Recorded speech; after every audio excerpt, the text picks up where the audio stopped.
And good afternoon, everyone. Welcome to our weekly webinar. I am coming to you live from Nashville, Tennessee. You all know I get to have lots of adventures as part of my role at KU ADRC.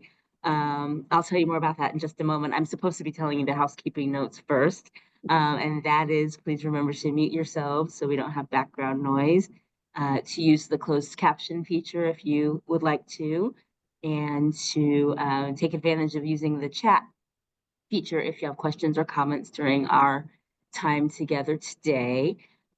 Those were all of our usual housekeeping notes, and you all see a lot of familiar names, so you all know the deal. Thank you. For anyone who's new with us today, welcome. We are glad to have you. And I will proceed with telling you why we are doing this conversation on this day. I'm very excited to tell you again, I am coming to you live from Nashville, Tennessee. I am actually here for another conference, but in the lead up to today, as I was looking for a speaker for October 17th, I thought, oh, I'm going to be in Nashville. I should look up things in Nashville that I can connect to the weekly webinar. And that led me to the Vanderbilt University Memory and Alzheimer's Center. And I got a wild and crazy idea that I didn't know would actually work out. And it did. And I'm so excited. I thought, I bet Vanderbilt has someone who does similar work to me. And sure enough, we have Pam. Is it Cowley? Pam Cowley? You're Yes. saying yes. Okay. Okay. So Vanderbilt has Pam, who does community engagement and outreach like I do. And they have very helpfully have a link on their website that says email Pam. So I emailed Pam and said, what would you think about talking with me and our audience of weekly webinar folks about the great work that you're doing at Vanderbilt about Alzheimer's and memory? And even if you can, I just wanted to say hi. And sure enough, Pam Yeah. said yes. She said she would be delighted. And I am just so honored to have Pam with us. And we are going to talk a bit about what's going on over at Vanderbilt, whose campus I'm pretty close to. I got to walk around on the campus a little bit yesterday, and it is absolutely, it looks like a catalog. You know, when you get a catalog in the mail of a college, it looks like that. It looks like, with the leaves and the students and everybody learning and feeling smart. That's what it looks like to me. So anyway, in just a moment, we will get going. There's one slide that I'll show from Pam's end. You all please feel free to use the chat and ask questions. And one other thing I'll say is that KU, of course, is part of the network of about 35 Alzheimer's disease research centers across the country. We're right in the heart of America, right in the middle. And Nashville is about not quite 500 miles southwest or southeast of us, Pam. And so we're practically neighbors, right? Missouri and Tennessee touch each other, and then Kansas is just one state over.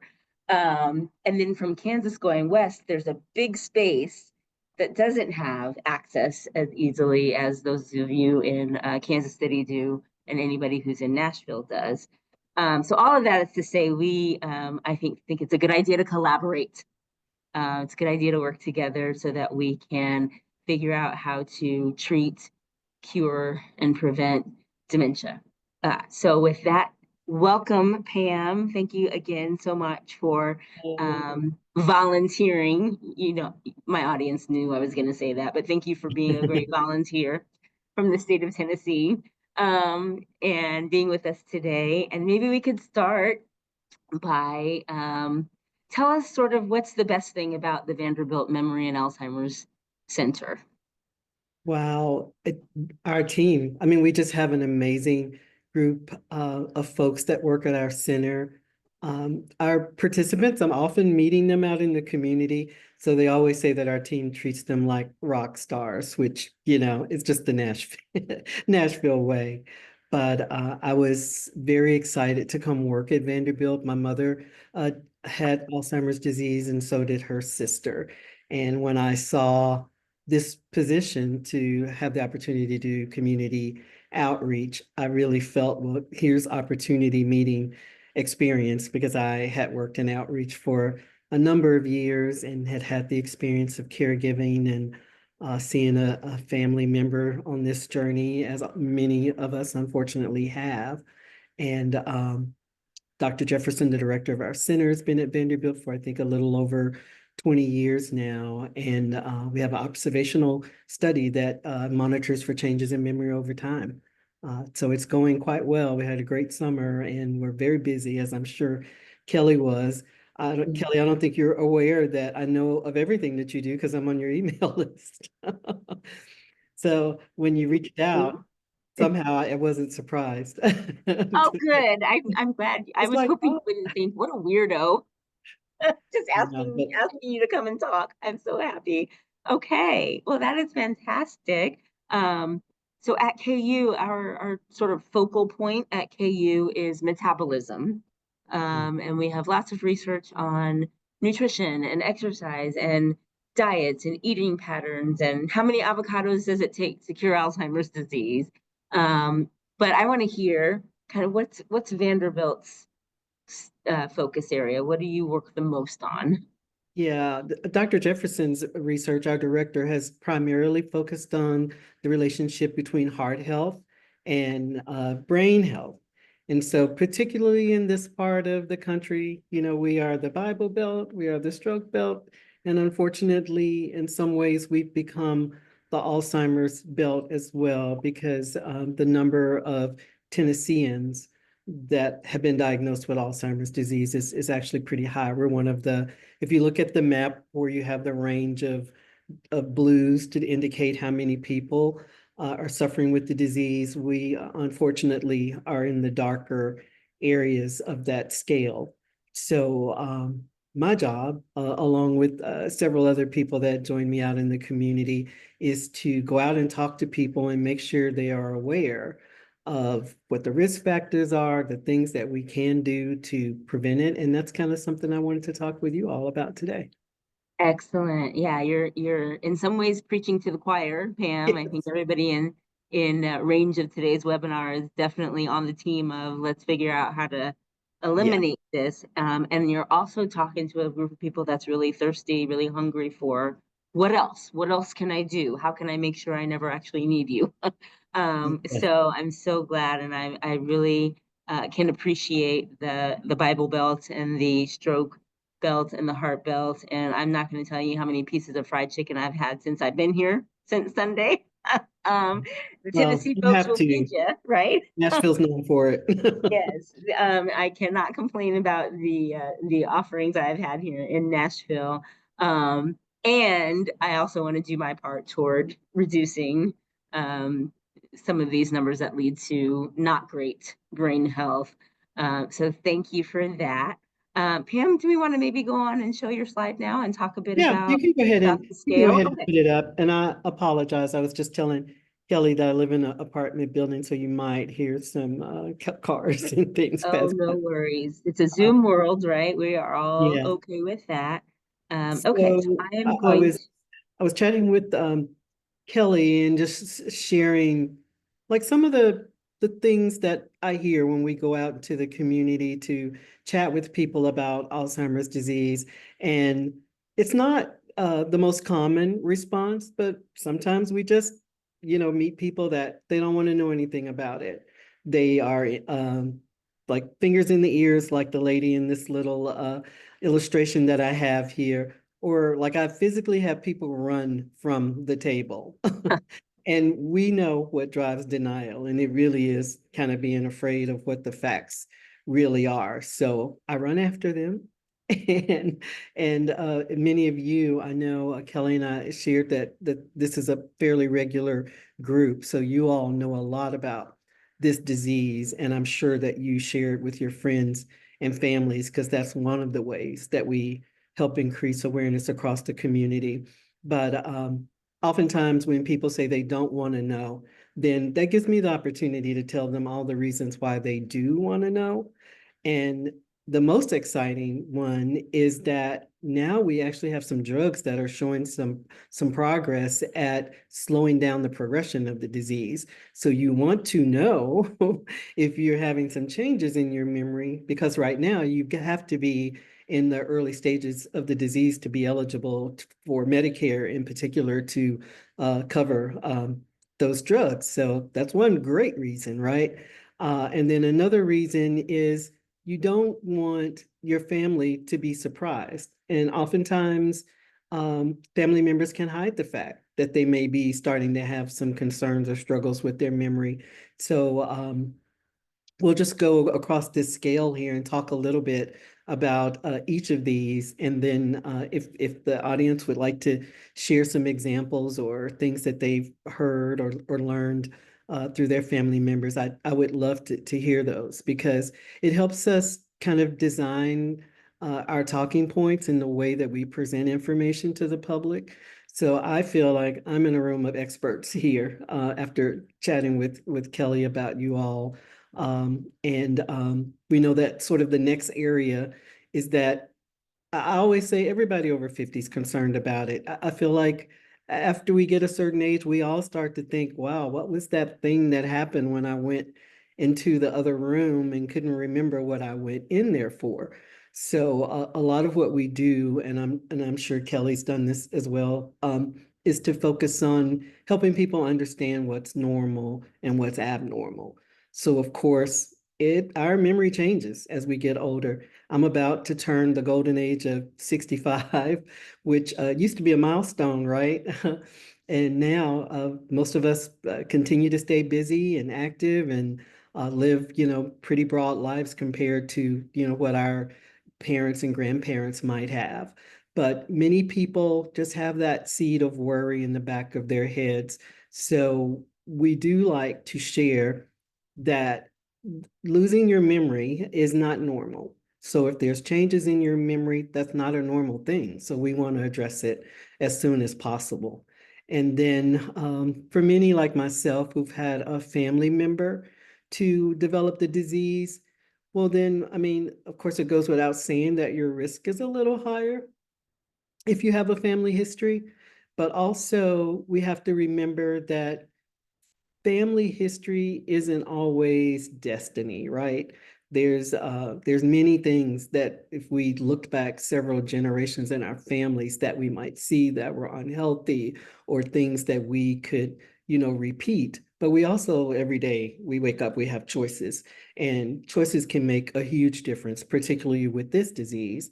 And long before there is a cure, like we have the opportunity to be empowered to support research, to practice the prevention strategies that Kelly and I are going to chat some more with you all about, that there are things we can do. So yes, the stroke belt thing, that's pretty depressing. But when we think about all the things that we can do to reduce risk, to prevent Alzheimer's, to educate our kids and our grandkids about just being aware of brain health, there's a lot that's in our hands and a lot that we can do. Uh, so should we open it up, Kelly, to see if there's any comments or anything? I forgot to tell Kim, go Commodores. Yes, I think that's great. Folks, here's your opportunity to hear from someone outside of KU about some ideas about prevention, treatment, cure, participating in research, Pam, maybe as we give folks a little bit of time to get their thoughts together. I can say that we have some studies at KU that people can do remotely. So you don't have to necessarily, if you're not lucky enough to live in Kansas, it's still okay. You can participate in some of our research. Is there anything that you're doing at Vanderbilt that people who might live elsewhere could Yeah, participate right. in? Right now, all of our participants come in. It is only for a couple of visits once every 18 to 24 months. So it's interesting. I met someone just a couple of weeks ago who had been in our study for 11 years, and the the amount Wow. of information that that one person is giving to research is just phenomenal that she stayed in the study that long.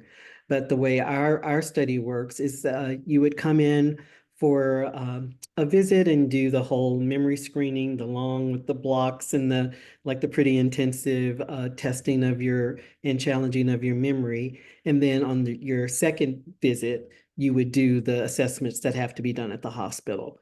So one of the things that we share with community is that for our study, it's a pretty intensive overall picture of your health. It's a physical like you would never get. So we take pictures of your brain, pictures of your heart. You get an echocardiogram. We have participants wear the activity monitors on their wrist for a week. So it would monitor their sleep and their blood pressure. And then, of course, we interview you on your family history and other things about your memory, and then also interview your family member or proxy, the person who's your partner, your study partner, and compare those notes. What we've learned is that many times the way we see ourselves and the way our family members sees us, it's completely different, and it's not necessarily that the people that are observe you in your daily life are accurate. We see it go both ways, right? Where um, the person in the study is fairly confident that they're not having any issues, and then the family member may have seen some things of concern. And then sometimes what the family member is seeing is just we're getting older, and that their family member is fine. We do a lot of community screening. So we go out, and in particular, we work a lot with churches where we go out and do the 15-minute, the 10 to 15-minute memory screening. And most people are doing okay. What I Yeah. love about that is many people like get that relieved feeling like, oh, I thought because I was forgetting these little things that I might have had something going on. But I scored well. I'm doing great. And I would just really impress upon us all to get that screening every year. It's part of your annual paid for checkup with Medicare. And if your physician isn't giving you like a little mini screening, the drawing the clock is something I think that everybody kind of remembers about the mini screening, to ask for it. And I definitely have met community members that said, "Hey, you told me to ask for that screening, and I did." Uh, and it's 100% covered, so it's no reason why if you are eligible for Medicare that you shouldn't be getting that screening in the doctor's office at least once a year. And that, like, everybody should just know what their baseline is. Yeah. So screening is That's really important. really important and such good timing, Pam, as we're 2 days into the annual Medicare open enrollment period and time for folks to be looking at their coverage for 2025. And if you're going to be making changes to your physician or your hospital or whatever it is that has to do with Medicare, it's good to put on your list that a brain screening, memory screening would be a good thing to go after. So thanks for bringing that up. Pam, there's a couple of questions in the chat. Yeah, David wants to know whether your Vanderbilt has seen any connections between Alzheimer's and heart disease. absolutely. The way that we've kind of communicated it to the public is anything that's bad for your heart is also bad for your brain. And even for myself, I'm not a scientist. I'm a person that came from public health. I was even a communications specialist for a number of years. So I'm not an expert at all. But it's been interesting to learn about the research that's been done at Vanderbilt, because I don't think I had ever really considered how important circulation is to the brain. One of our community members mentioned it when I was explaining how Alzheimer's disease destroys the nerve cells. He said, "Oh, so the brain starves, that's why it shrinks." And I thought that was a good observation, because we don't think of the fact that our blood has to like bring food and nutrients to the brain. And that's one of the things that's happening, is that when those cells die, then that part of the brain isn't getting the nutrition and oxygen that it needs. And Dr. Jefferson's research and the research at the center has been primarily focused around the uh, heart health, and Alzheimer's disease. But there are also other studies happening. One is a study on resiliency, which is just the word itself, right? It's just so exciting to know what that's about. And it's really exciting research, because they've actually identified a gene in those folks that upon autopsy had Alzheimer's in the brain, but never had symptoms. And those are people we really need to learn about, right? So there's a lot of imaging studies that are revolving around that, figuring out who's more susceptible and why.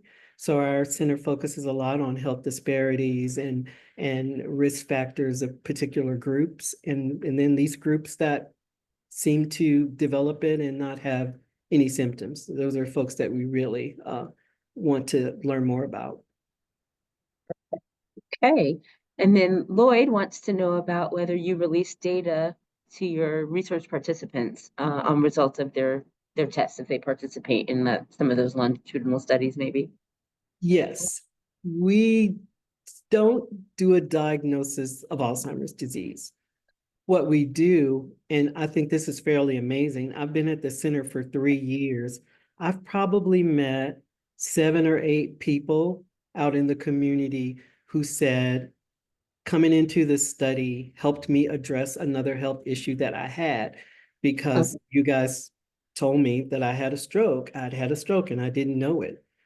Brain tumor, like some really serious things because the assessments are so thorough, and we would let you know if we saw something that needed immediate health attention.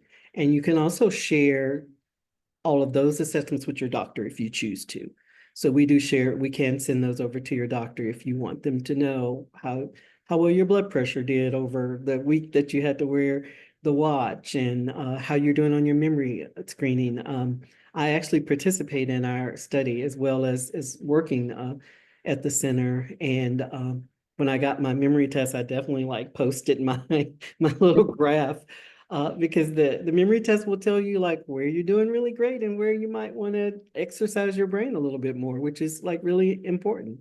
Um, but yes, there's a lot of different studies going on. And then also at a different center than ours at Vanderbilt, they are doing some clinical trials and also some research around women, of course, who have a much higher rate of chance of developing Alzheimer's disease, and trying to figure out if that's related to hormones. And yeah, there's lots going on right now in the research community, and we're going to get there with your help for sure.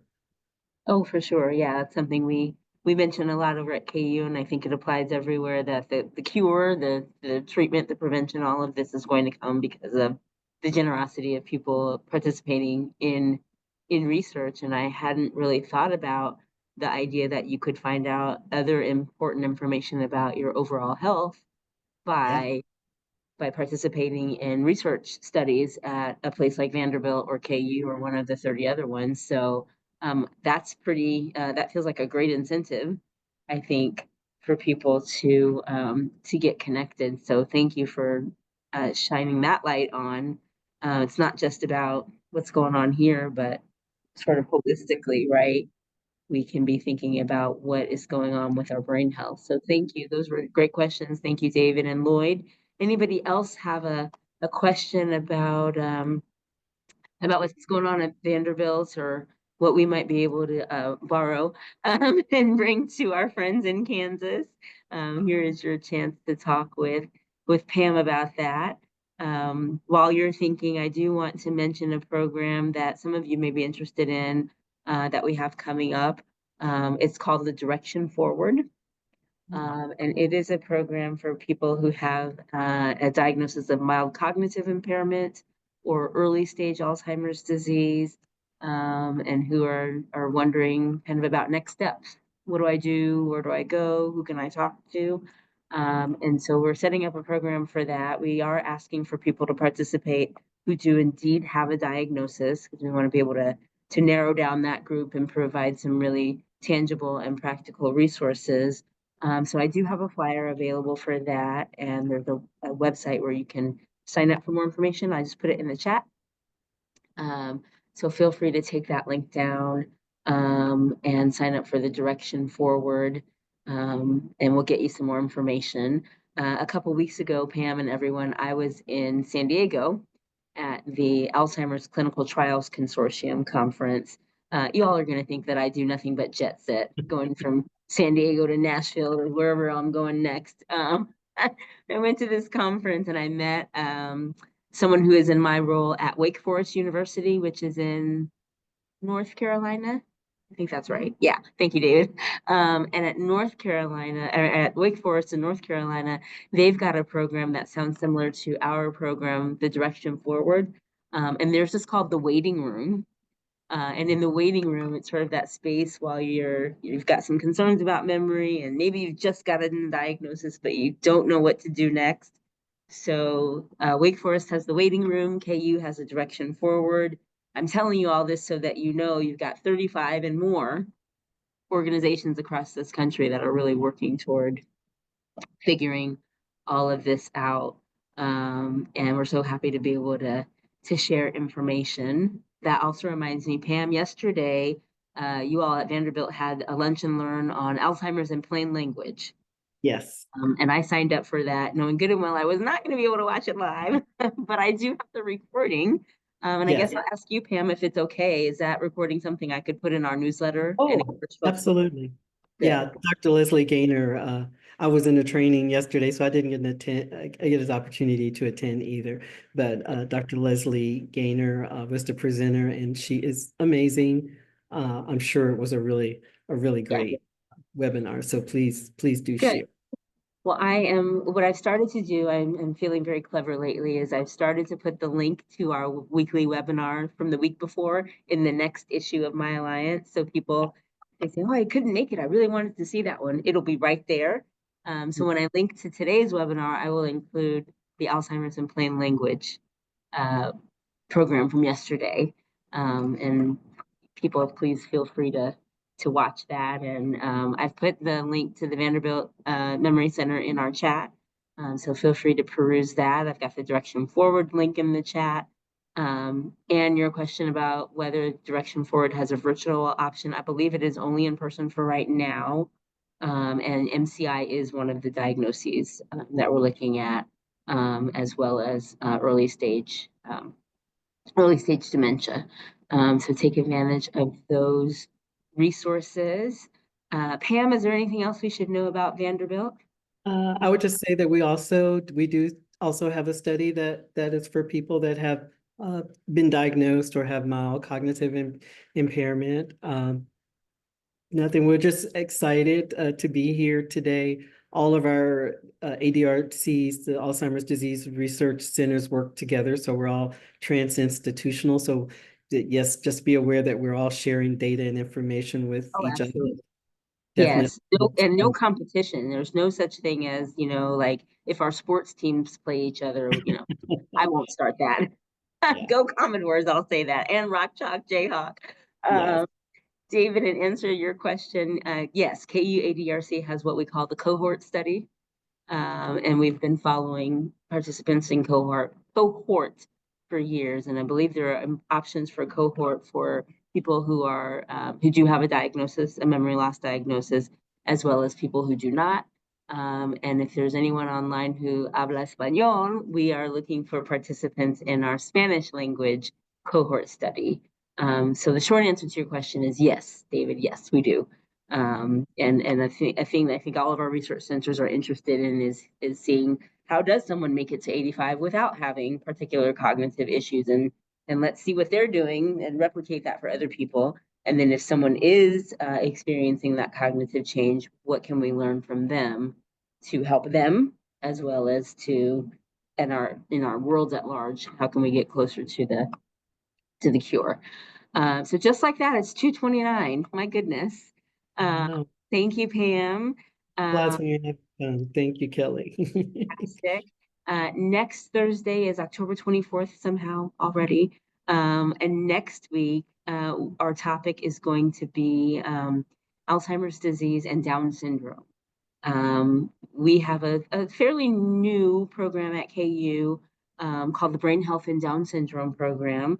And we are learning more and more that there is a pretty strong link between Down syndrome and Alzheimer's disease. And one of our researchers, Dr. Lauren Tomey, who has presented on the webinar before, is going to come and talk very explicitly about what that connection is between Down syndrome and Alzheimer's disease. And in November, we're going to have a speaker to talk about our study, the ABATE study on a possible vaccine against Alzheimer's disease in people with Down syndrome, which is just, it is amazing to think that that's a possibility. And I'm not a scientist either, Pam, but Mhm.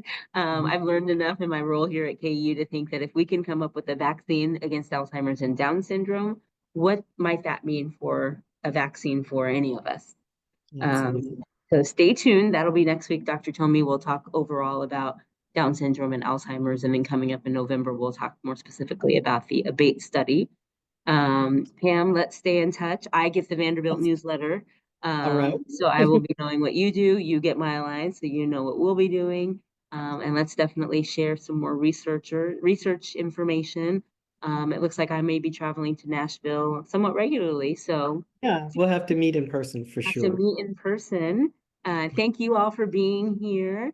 I think this recording will be available hopefully before I get on the airplane this evening to come back to Kansas City, if not Yes. tomorrow. Be well, Um, eat well, and get good sleep. I'm gonna be sad to leave this good food behind, but I know that Kansas City will have some good barbecue waiting for me, so I'll be all right. Okay, everyone, thank you so much, and we'll see you next time. Have a great weekend. Bye bye. Thank Thank you you, all. Pam.